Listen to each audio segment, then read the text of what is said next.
On Empress Wanrong's wedding night, her new husband took one look at her and fled. Many thought he was just inexperienced, but historians suggest a much more scandalous reason for his disgust. Was it because of her addiction issues? The fact she got pregnant with another man's son? Or something much more humiliating? On November 13th, 1906, Wanrong was born to the Golubo clan in Beijing, and she had far from humble beginnings. Her father was a high-ranking minister in the Imperial Court, and her mother boasted a top-notch pedigree. All in all, her parents might have been overjoyed to spoil their little girl, except tragedy struck the moment she was born. Sadly, Wanrong's mother suffered through a difficult labor in giving birth to her daughter, and she ended up passing from childbed fever soon after Wanrong was born. And as a result, a kind stepmother raised the little girl like her own daughter. But that didn't mean it was a normal childhood.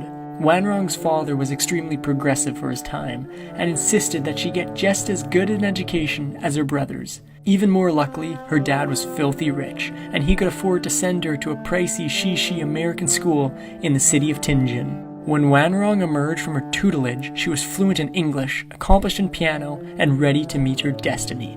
As Wanrong grew up, people couldn't help but notice she was transforming into an absolutely stunning young woman. With a soft face and wide eyes, she perfectly fit the Chinese ideal of beauty at the time. And then there was the fact that the gorgeous girl also came with a very attractive dowry, courtesy of her daddy Warbucks. In other words, Wanrong was one eligible bachelorette and could have her pick of the paramours. This turned out to be a bad thing.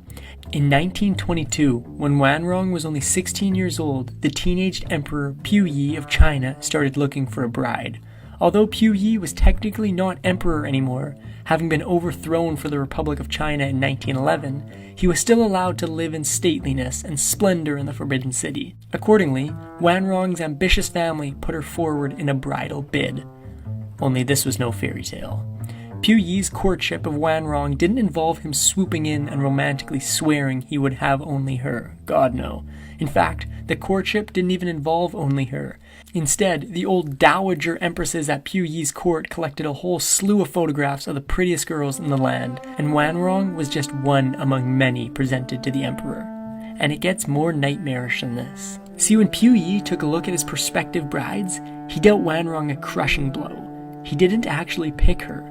His first choice was a girl named Wenxiu. However, his advisors vetoed the choice, claiming that Wenxiu wasn't from a good enough family and could only work out as a concubine. Besides, grossly enough, she was only 12 years old. So that's when Puyi chose Wanrong instead. How romantic. Once the Emperor of China says he wants you as a bride, there's not much you can do about it. Still, Wanrong probably should have thought twice about her betrothal. As an emperor who had held the crown since he was a toddler, Puyi had grown into a spoiled young man who was completely incapable of doing anything for himself. But it wasn't just that. In addition to his major case of rich kid syndrome, Puyi also had a terrifying dark side. He was notorious for his cruelty and loved to torment the eunuchs who served him. He particularly loved to flog the poor souls, despite repeated pleadings from his counselors to go easy on them.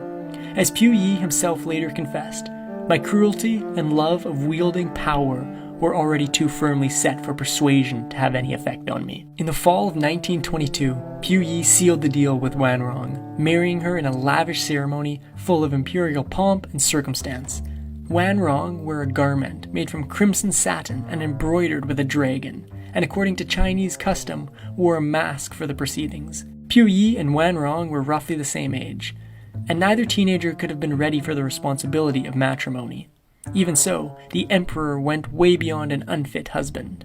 He later confessed that seeing Wanrong walk into the ceremony was one of the first times I felt at all curious about what she looked like. And this wedding plot thickens. Although Puyi had reluctantly relinquished his first choice of a bride, Wenxiu didn't give up the girl completely. Or at all. Instead, he also married her that very same day, taking her as a secondary consort, while her girl, Wanrong, was official consort. While Puyi might have snubbed Wanrong on their wedding day, he made further strange demands. The immature man-child loved to bust in on her private meetings, play pranks on his new wife, or just telephone her incessantly during the day, complaining that he was lonely and demanded she treat him as an intimate friend and not as the emperor. In truth, Wanrong was suffering from her own issues without taking on her husband's baggage. The Forbidden City was stifling, formal nightmare, and the young girl had to learn a litany of new rules, traditions, and etiquette to keep up with what the court expected. For her first months as Empress, she would often pull all-nighters just to cram in her studies. It's no wonder things started to unravel. Around this time, the still teenage Wanrong took up smoking opium as a casual habit. The pastime was relatively accepted in the Forbidden City as a means to relax or just take the edge off a long day, at least in moderation. With the stresses of the life she was leading, Wanrong took the substance like a duck to water. As disturbing as this already is, there was an even darker side to Wanrong's new habit. Emperor Puyi had actually not only given her his express permission to take up this smoking, he actively encouraged it. Now why would he do that, you might ask? Because the emperor thought it made his intelligent, often high-strung wife more manageable. In 1924, Wanrong's life fell apart in the blink of an eye. That autumn, another coup rocked the Forbidden City, and this time, the victors showed no mercy to the royal family. They forced Emperor Puyi, Empress Wanrong, and the rest of the clan right out of the ancestral fortress, giving them a bare 3 hours to do so. There was no going back now, and the way forward was full of terrors. To be fair, Wanrong and Puyi seemed to land on their feet, at least at the beginning. The royal couple, along with the second consort Wenxiu, posted up in the quiet garden villa in Tianjin. For a brief moment, Wanrong flourished in the more informal atmosphere and enjoyed an active social life and a variety of pastimes, from horse riding to dancing. But soon enough, the cracks started to show. For a long while, Wanrong and her fellow sister wife Wenxiu had gotten along, but life outside the Forbidden City made them turn on each other. They began to compete for Puyi's attention, and the erstwhile emperor couldn't buy one of them a present without the other complaining and demanding that he buy them the very same gift.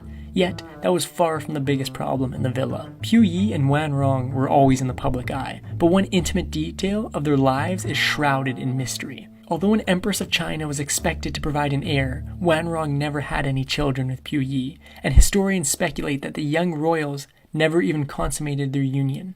Then again, there might have been another reason for their fertility difficulties. By this point, Wanrong's smoking had even grown into a genuine habit, and people were starting to notice. Her rival, Wenxiu, even believed the substance was responsible for Wanrong and Puyi's barren union. Sniping one day when she saw Wanrong smoking, "Why should you take it? You'd better stab at your belly." Eventually, it couldn't help but catch up to her. In the 1930s, Wanrong was growing increasingly fragile. She was never physically robust, but now suffered from a series of chronic illnesses, menstruated irregularly, and one of Puyi's cousins even later claimed that she experienced an unnamed hereditary mental illness. Wanrong's fairy tale life was crumbling in front of her eyes, and the next development didn't help matters at all. In 1931, a scandal shuddered through her life. For years, both she and Wenxiu had been growing dissatisfied with their imperial wifey duties, especially since exile wasn't exactly what they signed up for when they married an emperor. Yet when Wanrong toughed it out for the sake of her little luxuries, Wenxiu finally had enough. Just like that, the secondary consort filed for divorce. Suddenly, one of Wanrong's oldest companions was gone, and it fell on her shoulders alone to look after the abandoned Emperor Puyi. Forever after, they referred to Wenxiu's escape from the marriage as the treason. That is, whenever they talked about it at all. And in the wake of the divorce, Puyi made some very bad decisions. In late 1931, just months after Wenxiu left the royal throuple, Emperor Puyi tried to win the breakup in the weirdest way possible. He accepted Japan's offer to become a puppet ruler in Manchukuo. Wanrong, the smart girl that she was, thought this was a majorly bad idea and tried to convince him to back out, of which she was unsuccessful in. That November, Puyi had Wanrong whisked away to his new kingdom. It was a nightmare from the very beginning. The Japanese, tense about the new arrangement, refused to let Wanrong even see her husband when she landed, leading some people to whisper that Puyi had somehow been killed. Well, eventually, Wanrong probably wished she had been. Although Wanrong did reunite with her husband, it was hardly a loving homecoming. By this time, she thoroughly detested Puyi, and the royal couple had chilly relations. Indeed, they hadn't even eaten a meal together for the better part of 3 years. Unfortunately though, Puyi wasn't Wanrong's only enemy. Thanks to her less than enthusiastic response to their offer, the Japanese had no love lost for Wanrong either. They even excluded her from her own coronation on March 1st, 1934, fearing she was a loose cannon who would go off script and end up purposely humiliating Puyi. Eventually, though, Wanrong had finally enough, and the results were explosive. Poor Wanrong was seriously reconsidering her commitment to her marriage, so much so that she attempted to become a runaway empress and flee from Manchukuo multiple times. Practically any official who happened to come to the state around this time got a desperate visit from this consort, begging them to secret her out. If only she'd escaped, her fate might have been much different. Isolation and unhappiness aren't great for your mental health, and they did an absolute number on Wanrong. The consequences were devastating. At this point in her life, Wanrong became fully addicted to the haze poppies provided her. She consumed her substance of choice in staggering quantities, spending all her extra allowance on it and living in a heartbreaking stupor.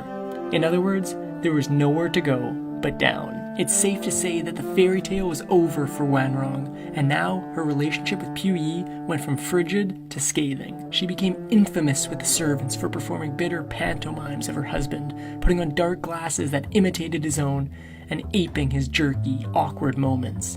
This wasn't a good idea, and Wanrong made other bad decisions. When all her chances for freedom and happiness slipped from her fingers, Wanrong rebelled in a much more scandalous way. Bored and lonely, the Empress struck up an affair with two of Puyi's aides, a man named Li Tiu and another named Qi Jizhong. I mean, it wasn't like Puyi was paying attention to her, but as anyone could tell you, she was playing a dangerous game. In 1940, Empress Wanrong received utterly shocking news. After years of her childless and icy marriage, she was pregnant, and the baby was certainly not Puyi's. Instead, it was one with Li Tiu, and now the Empress had to face the music. What ensued was a tragedy worthy of the opera. Illegitimate child or not, Wanrong fought for her baby, confessing all to the Emperor, and then demanding that he either outright acknowledge the child as his own, or else let it live outside of the imperial system in peace. Two totally viable options, and Wanrong likely thought she had a chance to make her baby happy. Fate, however, had other plans in store. Instead of helping out his wife in any way, Emperor Puyi committed one of the most horrific betrayals in Chinese history. The moment the baby, a little daughter, was born, the Emperor ignored Wanrong's wishes entirely, and instead had his aides snatch the girl from her mother's breast and then kill the newborn. According to one version of events, Puyi never even told Wanrong about the true fate of her baby. Right after her childbirth, he whisked her away to the hospital without her daughter, and when she came back, he lied and said that he was having an outside nanny look after the newborn. Thing is, this option is so much better than what really might have happened. Other sources claim that instead of keeping the truth from Wanrong, Puyi mercilessly let it all hang out. The Empress's response was gut-wrenching. Riddled with grief over the loss of her innocent child, some people say Wanrong gave in completely to addiction, existing in a numbed state for the rest of her life. That life would not last much longer. In the remaining years Wanrong had, the once polished girl transformed into a rebel, totally through with the patriarchy. She stopped washing her face and her hair and started to display defiant manners, often obviously chowing down on outrageous amounts of food at dinner parties without any regard for her manners. Wanrong didn't stop at gorging herself on food in order to forget. By this point, she also was consuming so much poppy and living at such limits that her eyesight began to fail her, and she would often hide her face with a fan and then peer out of the cracks, hoping to get a closer look at people. And what the heck was Puyi doing to help her in all this? Well, even Puyi had ruined Wanrong's life. Get this, he was the one who was considering divorcing her, though to be fair, Wanrong was too checked out to even bother with divorce proceedings. Humiliatingly enough, Puyi probably would have gone forward with the split if he didn't fear causing chaos in his kingdom.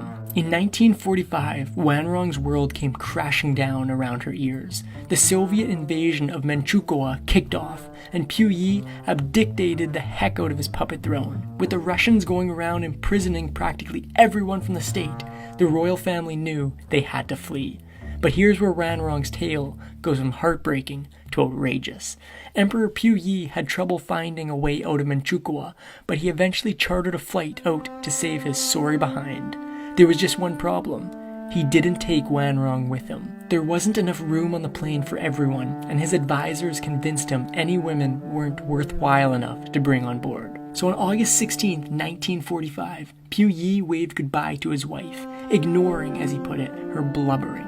It was the last time they'd ever see each other. As proof of how much hope they had for their future and how far they had to fall, Pu Yi and Wanrong took up westernized names Henry and Elizabeth when they were first expelled from the Forbidden City. After a lifetime of pain, Wanrong still had an ounce of strength left in her, and she tried to flee to Korea with a group of other royal women. It ended in a cruel twist. Chinese guerrillas picked them up and threw them behind bars in the cold January of 1946. Wanrong was out of luck and out of options, and there was one more complication.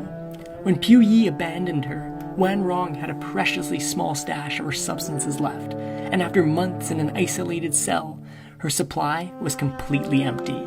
Soon enough, the former Empress of all China started experiencing harrowing withdrawal symptoms, becoming increasingly frail and unfettered to reality. And yet, somehow, it only got worse.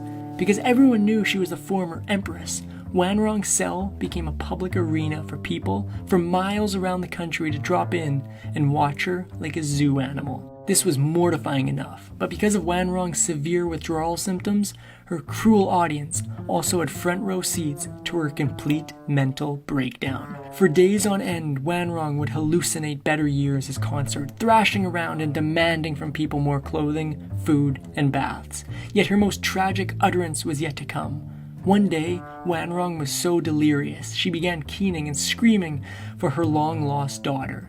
Instead of sympathy, however, Wanrong only got more cruelty. In the last days of her life, Emperor Pu Yi's sins hung heavy over Wanrong's head. The guards all hated the puppet emperor, and so they gave his wife no quarter and showed no kindness to her. One guard, after seeing her raving and moaning on the floor, only told one of her companions, "This one won't last," and suggested they shouldn't even waste meals on her. Why did Pu Yi and Wanrong have such a miserable marriage? The answer may lie in their wedding night. After the 2 wedding ceremonies were over, Wenxiu, Wanrong, and the Emperor made their way to the Palace of Earthly Tranquility inside the Forbidden City. This is where emperors had traditionally consummated their marriages in the domineering dragon bed. That's when it took a bizarre turn. It's a matter of official historical record that when Emperor Pu Yi gazed upon Wanrong and Wenxiu in bed, he turned tail and ran like the dickens out of the room. Now this is somewhat to be expected, given that they were all a bunch of inexperienced teenagers, but historians suggest an even more unsettling reason for Pu Yi's actions. Today, many experts believe that Emperor Pu Yi harbored gay or bi desires, but was forced to display more culturally acceptable tendencies, which, well, would suck. Don't go getting too empathetic for the guy. Pu Yi liked to show his love by hiring and then mistreating page boys, and he also had a really big thing for very young girls. Poor, beautiful Wanrong's end was as ugly and heartbreaking as they come. On June 20th, 1946, she finally expired from malnutrition and the effects of her withdrawal. Tragically, we don't even know where her remains are. One story claims the guards wrapped her body in cloth and dumped it in the hills north of encampment. But there is a glimmer of happiness amidst this darkness. Pu Yi may have left Wanrong to the wolves, but her family didn't forget about her. Although her younger brother Runchi could never find her body, he did perform a ritual burial for her decades later, in 2006, to finally lay her soul to rest. Mourners also buried a hand mirror that belonged to the former Empress of China. When Pu Yi heard about Wanrong's passing, his response was so disturbing it's impossible to forget. The former emperor, now miles away, only found out about her end 3 years later via a letter from one of Wanrong's companions in her cell. Reportedly, he was absolutely emotionless at the news. It's undeniable that Pu Yi was a horrific husband and all-around terrible person to Wanrong. But despite his coolness at her passing, there were traces of bottomless, unfathomable remorse inside him. In an interview for his memoir, Emperor to Citizen, there was one thing he absolutely refused to talk about: the slaying of Wanrong's newborn child. That brings us to the end of this video. If you enjoyed, don't forget to leave a like rating, subscribe for more, and we'll be back with another video very soon.